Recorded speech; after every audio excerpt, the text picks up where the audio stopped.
Charles's mask of civility finally dropped completely. We'll see about that. I have lawyers, influence, connections.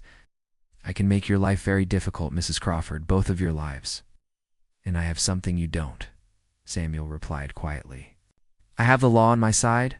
Aye. Margaret is my legally wedded wife. Rose is being raised in a stable, loving home. You are an unmarried man with no legal claim to a child born to another man's wife. Try to take her, and you'll find yourself facing kidnapping charges. The confidence in Charles's eyes flickered for the first time. Clearly, he hadn't expected such determined resistance. This isn't over, he said, backing toward his carriage. I won't give up easily. Yes, it is, Margaret said, her voice stronger than she'd ever heard it. It's been over for a long time. Go home to your wife, Mr. Blackwood. Leave us in peace. I watched his carriage disappear down the road in a cloud of dust, and only then did Margaret allow herself to collapse against Samuel's chest, is shaking with the aftermath of confrontation and relief. He'll be back, she whispered against his shirt. Let him come, Samuel said, his arms tightening around her. We'll face whatever comes together. That night, after Emma and Rose were both asleep, Samuel and Margaret sat on the porch swing heed. Built for Sarah years ago, watching the stars appear in the vast Montana sky. I need to tell you something, Margaret said softly. That day by the creek when you proposed, I was planning to leave Rose at the church and disappear. I thought she'd be better off without me, that someone else could give her what I couldn't. Samuel was quiet for so long that Margaret wondered if she'd shocked him into silence. Finally he spoke. What changed your mind? Emma, Margaret said simply. The way she looked at Rose, the way she asked about her name.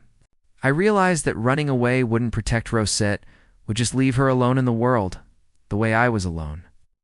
The way Emma was alone after her mother died.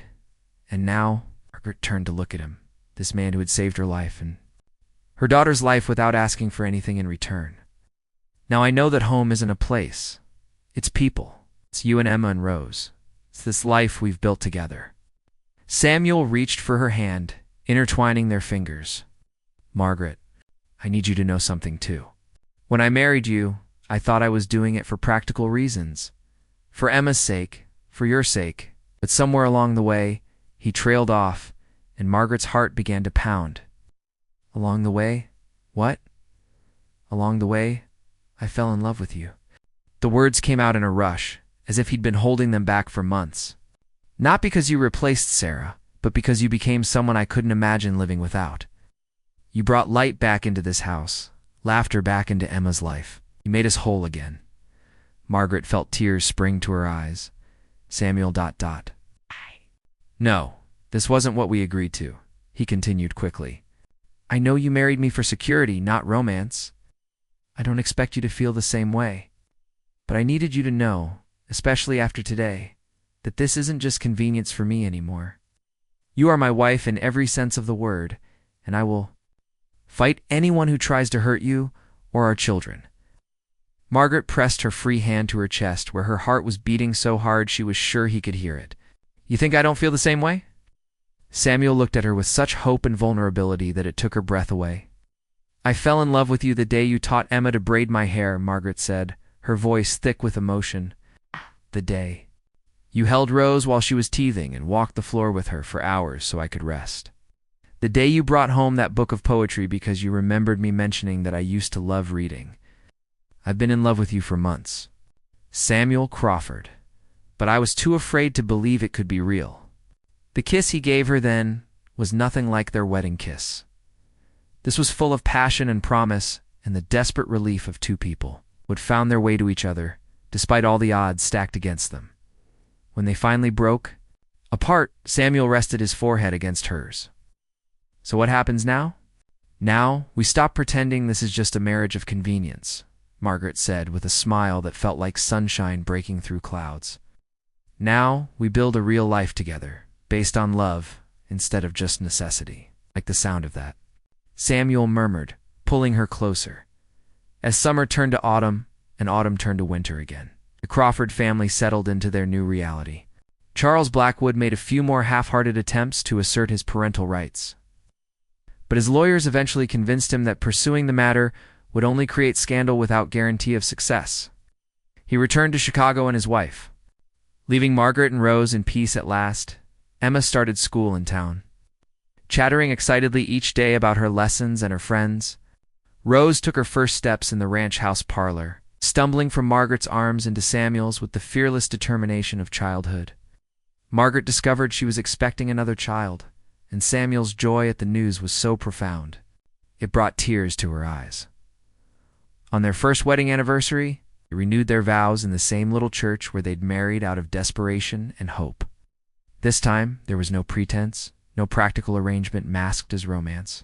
This time, they spoke of love freely, of the commitment that had grown between them through seasons of challenge and change. "A year ago, I thought I knew what marriage was," Samuel said, as they stood before Reverend Morrison once again. "I thought it was about finding someone to complete you, to fill the empty spaces in your life. But you taught me that real marriage is about choosing to build something together, something stronger than what either of you could create alone." Margaret's vows were equally heartfelt. "You saved my life," she said simply. "Not just by offering me shelter and security, but by showing me that I was worthy of love, that I deserved a second chance at happiness, you and Emma in this life. We've built together. You are my redemption, my home, my heart." As they kissed to seal their renewed promises, Emma cheered from the front pew where she sat holding baby Rose. Margaret thought about the journey that had brought them all to this moment. She had started as a desperate woman with nothing to offer but her need.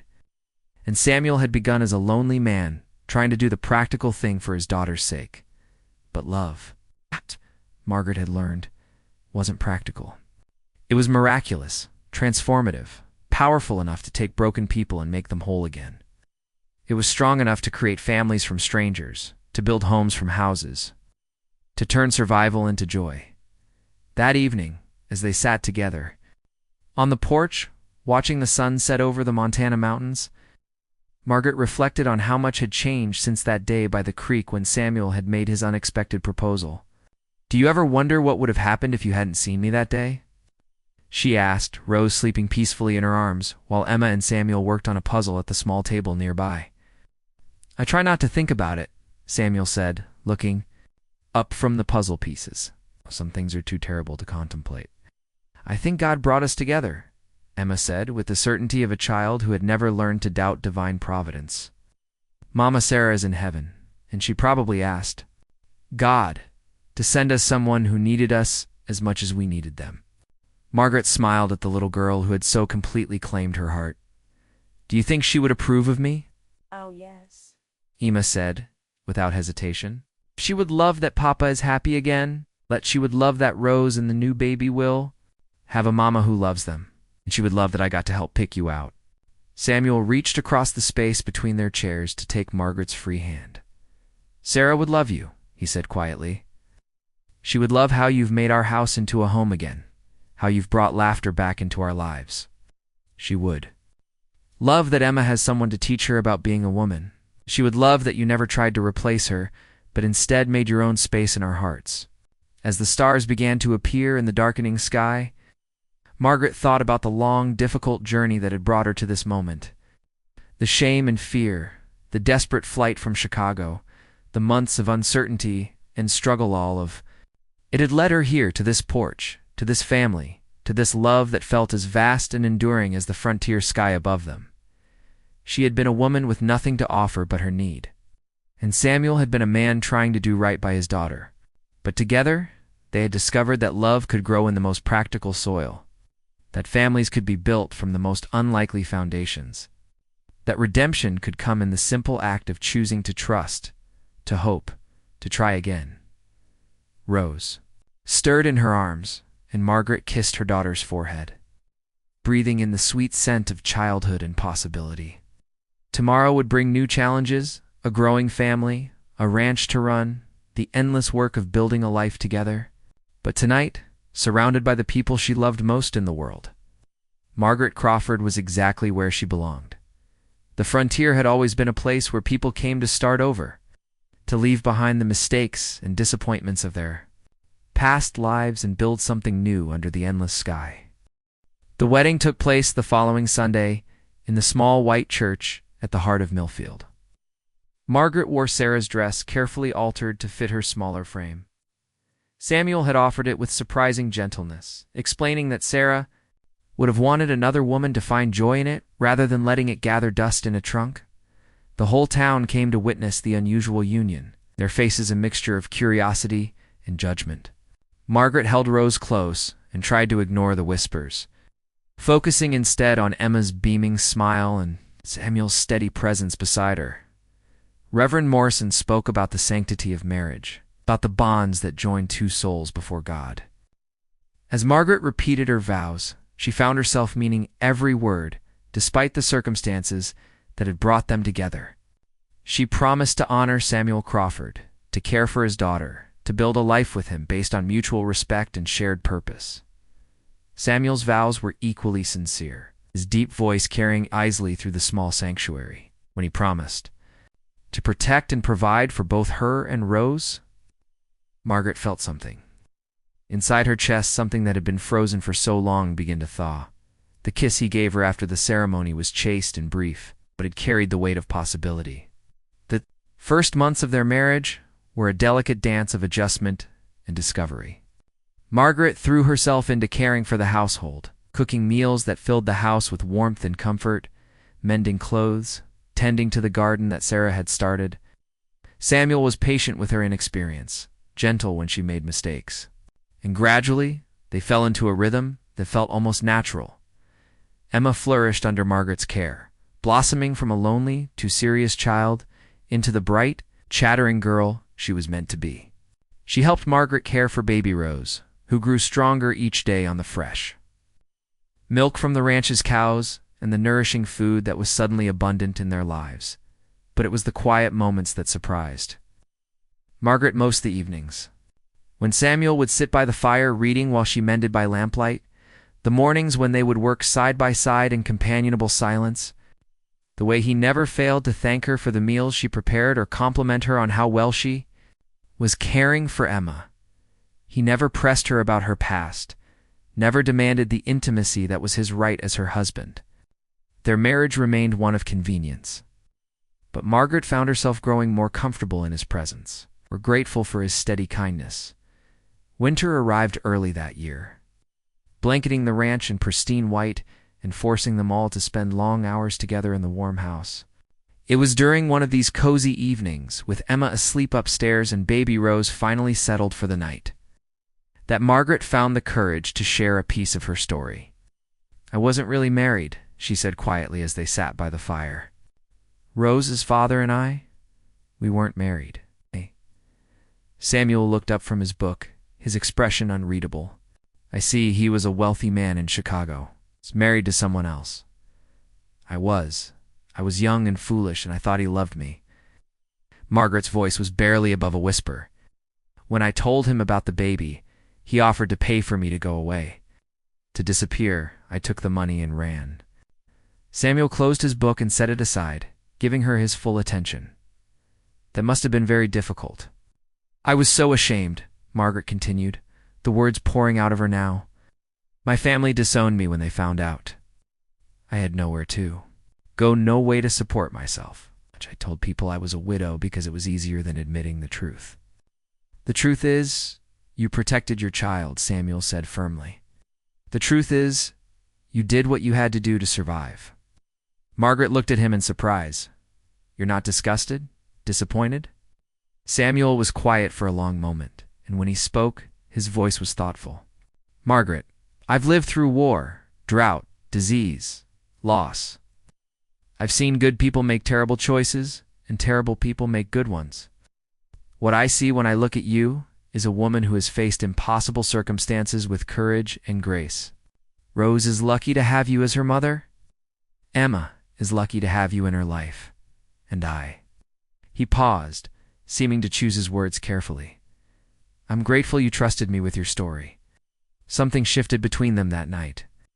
The wall of formality that had defined their marriage began to crumble, replaced by something warmer, more genuine.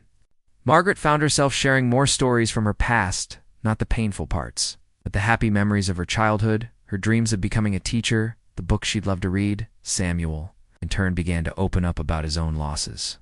He told her about Sarah, about their courtship and marriage, about the joy Emma had brought them, and the devastating grief of losing his wife. He spoke about the loneliness of the past 2 years, the struggle of trying to be both father and mother to a grieving child.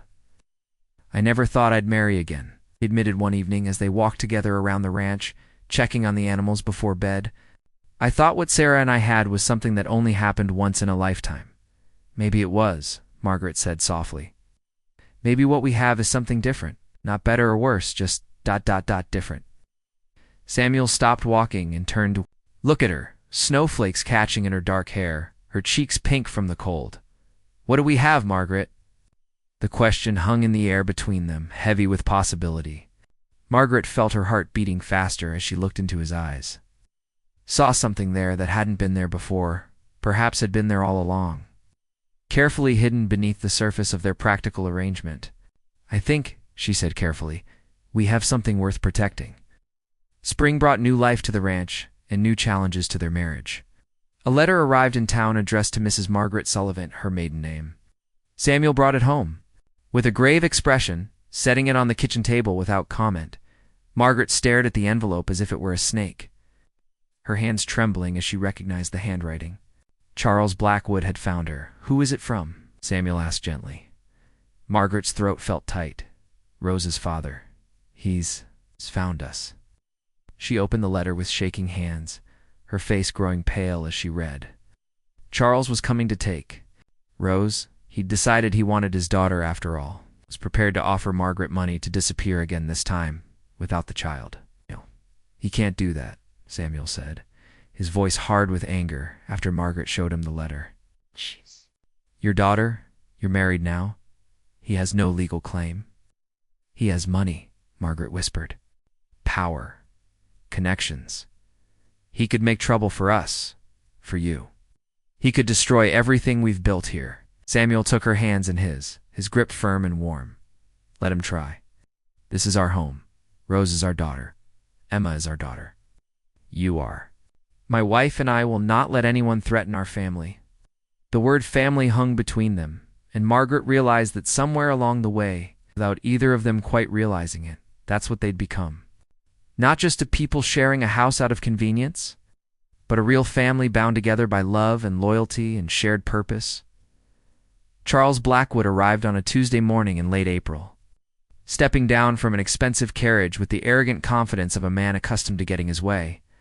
He was handsome in the way that wealthy men often were well-dressed, well-groomed, carrying himself with the assurance that money could buy anything he wanted. Margaret watched from the window as he approached the house, her heart racing with a mixture of fear and fury. This man had used her, abandoned her, tried to buy his way out of responsibility for his own child. Now he thought he could simply appear and claim Rose as if she were property to be collected. Samuel stepped out onto the porch before Charles could knock, his presence solid and reassuring.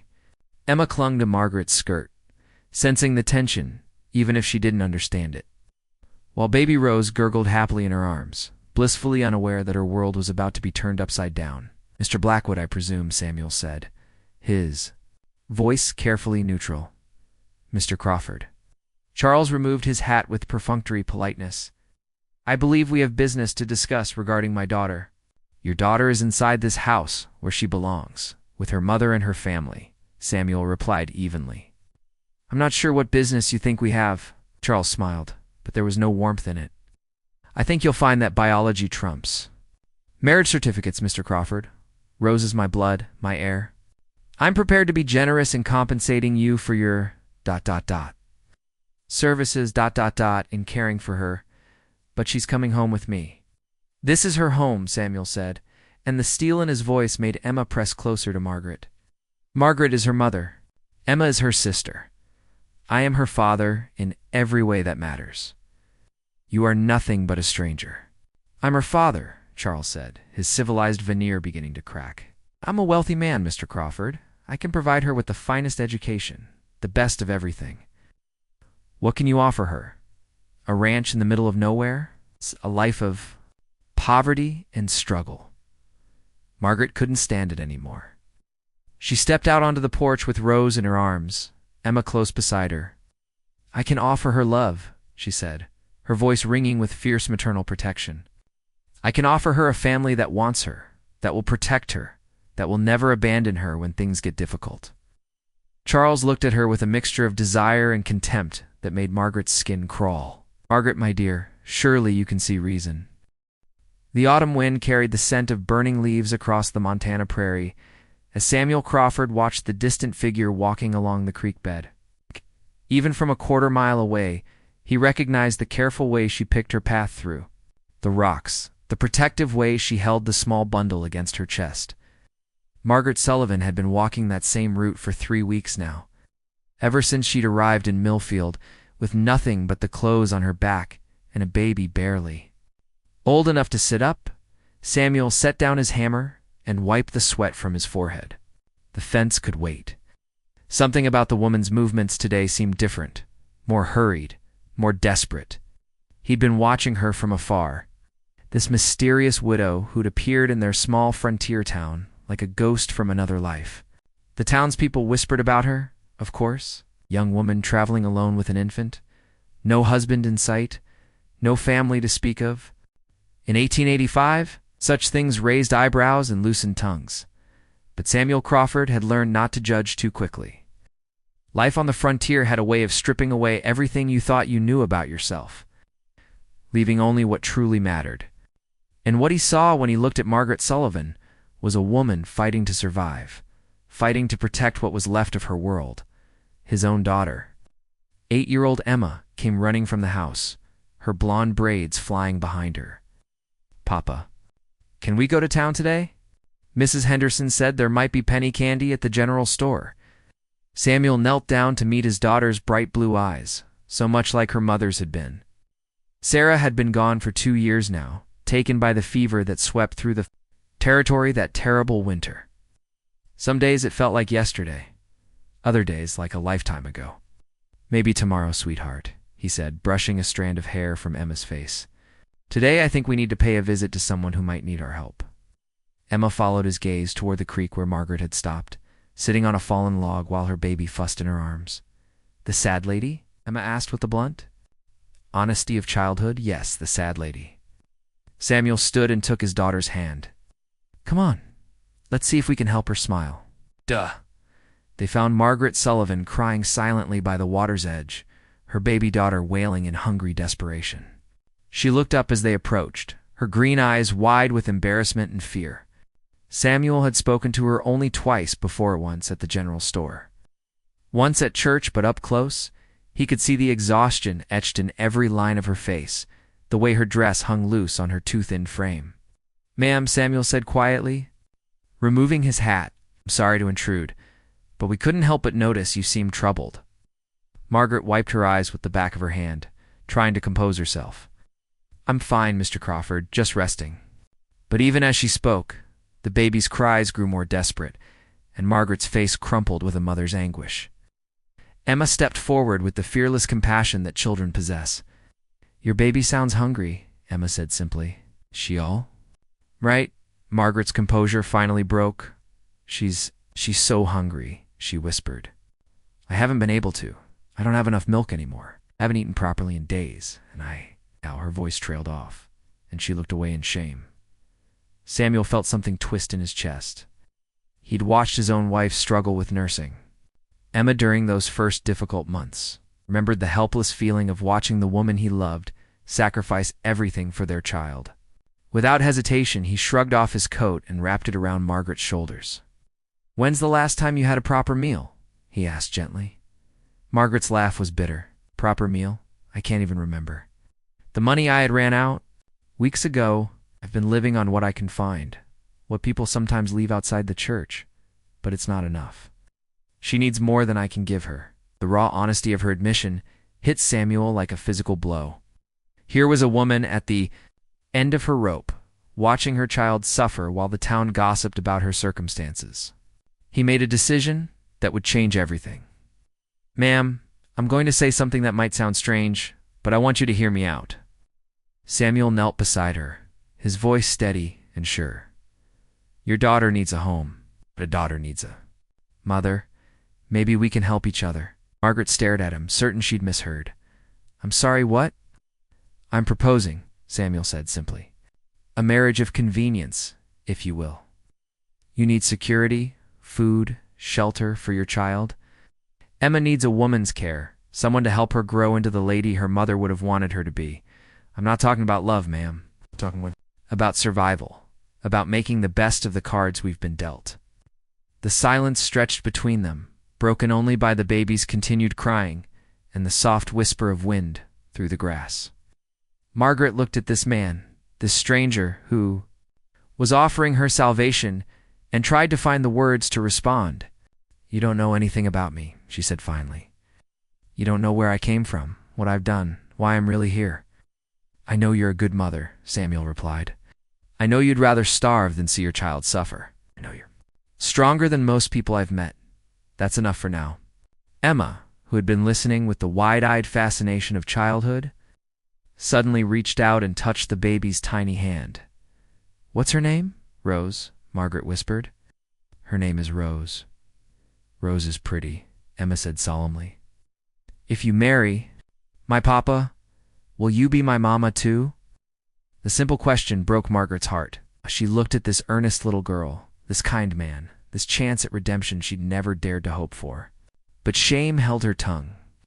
How could she accept such an offer when she was keeping such terrible secrets? Samuel seemed to sense her internal struggle. Ma'am, we all have things in our past we'd rather forget. I'm not asking you to confess your sins to me. I'm asking if you want a chance to start over, to give both our children the life they deserve. That evening, as Margaret sat in the tiny room above the saloon that she'd been calling home, she stared out at the stars and wrestled.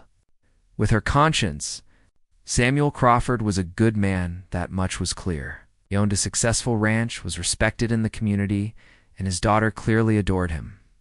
He was offering her everything she'd lost when she'd fled Chicago in the dark of night 6 months ago, but he didn't know the truth. He didn't know that she wasn't really a widow, that baby Rose's father was still very much alive and very dangerous. He didn't know that she'd stolen money to pay for her passage west, that she'd lied. About her name, her past, everything. How could she build a new life on such a foundation of deception? Rose stirred in her makeshift cradle, and Margaret's heart clenched. Her daughter was growing weaker each day. In her weakened state, Margaret's milk had nearly dried up completely, and she had no money for proper food or medicine. Winter was coming, and they had nowhere to go. Pride was a luxury she could no longer afford. The next morning, Margaret walked to the Crawford ranch with Rose in her arms and fear in her heart. She found Samuel mending a fence, his movements efficient and sure. Emma was playing nearby, talking to an imaginary friend in the way that lonely children do. Mr. Crawford, Margaret called out, her voice steadier than she felt. He looked up. She saw something like hope flicker in his dark eyes. Ma'am, I want to accept your proposal, she said quickly, before she could lose her nerve. But I need you to understand something first. I'm not the woman you think I am. I've done things, made choices that you might not be able to forgive if you knew the truth. Samuel set down his tools and walked over to her, studying her face with those penetrating eyes. Are you a danger to my daughter? No, Margaret said immediately. Never are. You running from the law? Margaret hesitated, then shook her head. Not exactly. Then whatever else you've done, whatever brought you here, that's between you and God. I'm not offering to marry your past, Margaret. I'm offering to marry your future. The use of her name, spoken with such gentle certainty, nearly undid her. When was the last time someone had said her name with kindness? When had anyone looked at her with anything other than suspicion or pity? I don't know how to be a wife, she admitted. I don't know how to be a mother to someone else's child. I don't know how to be married to anyone but Sarah, Samuel replied honestly. I guess we'll figure it out together. Emma chose that moment to run over, breathless with excitement. Shh. Are you going to be my new mama? She asked Margaret with heartbreaking hope. Margaret looked down at this beautiful, eager child, then at the baby in her arms, then at the man who was offering them all a chance at something better. Yes, she whispered, if you'll have me. Threw her arms around Margaret's waist with such force that she nearly knocked her over. I've been praying for a mama, the little girl said, her voice muffled against Margaret's dress. God sent you, didn't he? Margaret met Samuel's eyes over his daughter's head and saw her own wonder reflected there. Maybe Emma was right. Maybe. This was divine intervention. Maybe after months of running and hiding and barely surviving, she'd finally found her way home.